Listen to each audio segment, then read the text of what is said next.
Good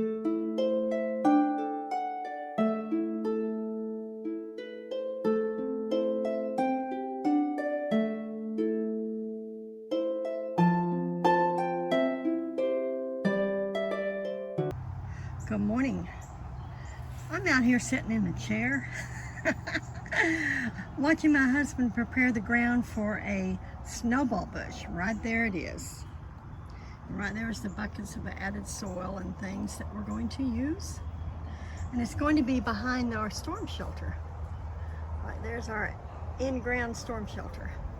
Not in-ground, sorry, above the ground. So I did some research on the snowball hydrangea, and there's actually other plants that are called snowball, and they're usually viburnums, but this is not a viburnum, it is a hydrangea. And according to the Better Homes and Garden information, hydrangeas can have 10-inch white blooms. That is big. And to get the most flowers, it's best to plant it in partial shade. Definitely not where the west sun can beat on it. So this is in the back of our storm shelter, which is the best place I could find for right now, is the east. So it's going to have the east sun. I think that'll help it. But they take a lot of moisture. So that's going to be a challenge to make sure I keep it watered. I'll have to mulch it really good. Usually the Better Homes and Garden information said that they grow about 5 foot tall, and they can be pretty wide. And they flower from June to September, which makes it really nice. They can grow in zones 3 through 9, so they can take a lot of cold. And these plants, these particular hydrangeas, can be planted in the fall, like we're doing this potted one right here. But they can also live in pots, but you have to make sure that the pots are big because they have a large root system if you grow them in a pot. So I'm kind of excited to get this thing in the ground and see how it does. And pruning, I believe it said that you can prune it all the way back in very late winter, and then it will send up slender stems with lots of flowers, hopefully. I wondered where these plants originated from, and then I found out they came from the Appalachian Mountains. So that was interesting. Homegrown plant for us, basically, in the United States. And it's interesting too that they said that you can plant these things under trees because they can handle dapple shade. And in some ways it's good to put them under a tree because the tree breaks the rainwater.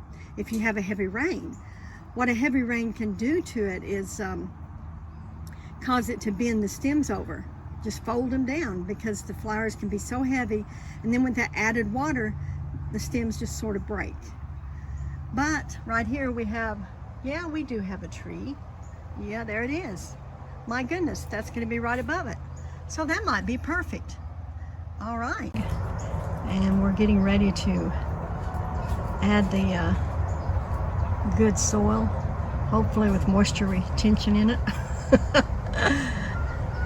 If this thing needs to stay moist, which is what it says it does, I'm going to have to pile it up with a lot of what do you call it, leaves and shredded leaves and things. Oh my goodness, there is a hummingbird. Oh, I know you guys can't see it. I wish I could. Oh, there it is. It's real tiny. It's doing the cypress moss vines, drinking from them. It is really going to town. I would go closer, but if I do, it's going to run. You can barely see it, I think, flickering there on the side of the storm shelter. Wish it would come closer and we could see it better. Those are red cypress moss blossoms, and I deliberately, of course, keep them there for the hummingbirds. I think they're filling up, getting ready to go to the wherever place they go, south, I guess. Okay, here's the buckets. Being poured in there.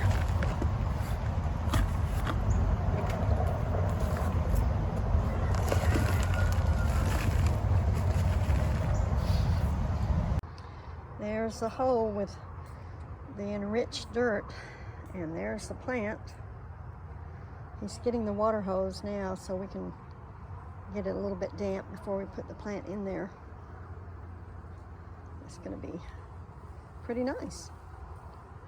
I'm going to look here at the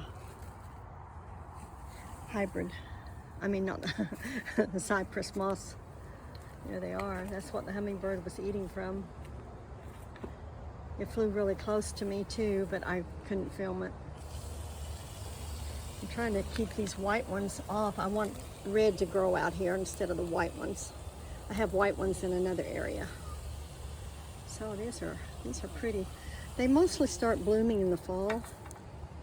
Well, not really the fall, but in late August. Oh, look at that. You can see that deep throat down there where the hummingbird goes into and drinks the nectar. These are one of the plants that's listed to grow for the hummingbirds. There seems to be less of them because so much of the real estate, so to speak, is being made into concrete instead of flowers and things for the birds to drink from. So we try to do our part by helping whatever little bit we can. Sure, that's the way a lot of people feel. They do their part, help in whatever way they can. Well, let's get back to the hole here that we're working on. And put some water in it. Boy, that's thirsty soil, right? You want me to get the water? Okay. Yeah.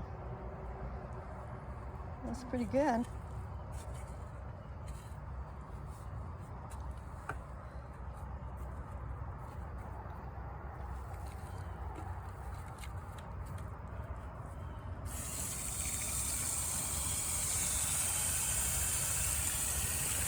That stuff just soaks up the water.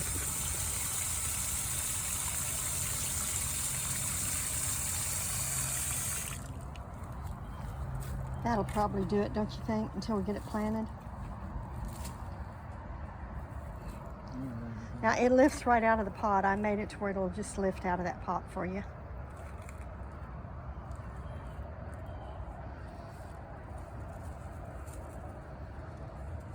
Yeah. There she goes. Her new home. The more common snowball that people buy is called Annabelle. I don't know which one this one is. What is Annabelle or another variety? But I'm sure it'll be pretty.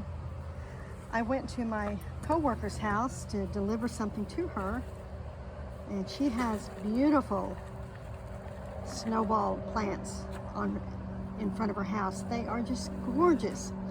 They've done a really good job of taking care of them. And her mother-in-law, Sue, lives with her.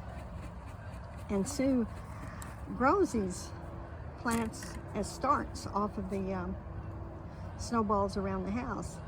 I think she's a professional grower of snowballs. Seems like it was easy for her to keep them started. So I just wanted to thank Sue for giving me 2 of these plants. I had always wanted a snowball bush, and I just never was in a position to get one. And then I just had one given to me. Actually, I had 2 given to me. So we have to figure out a place to put the other one. Actually, we've got a place figured out, but we have to wait until the RV port is done before we put the snowball bush in. Because we wanted it to be by the RV, which is sort of our guest cottage. And we wanted our guests to be able to see a beautiful snowball bush in time. So anyway, thank you again, Sue, for your generosity. It's very kind of you. Well, that's it for our planting the snowball bush. And we'll keep our eye on it and see how it does. And maybe next year might have a few snowballs on it, but it might not. I don't know how long it takes for it to produce. Enjoyed being with you guys. Have a good day.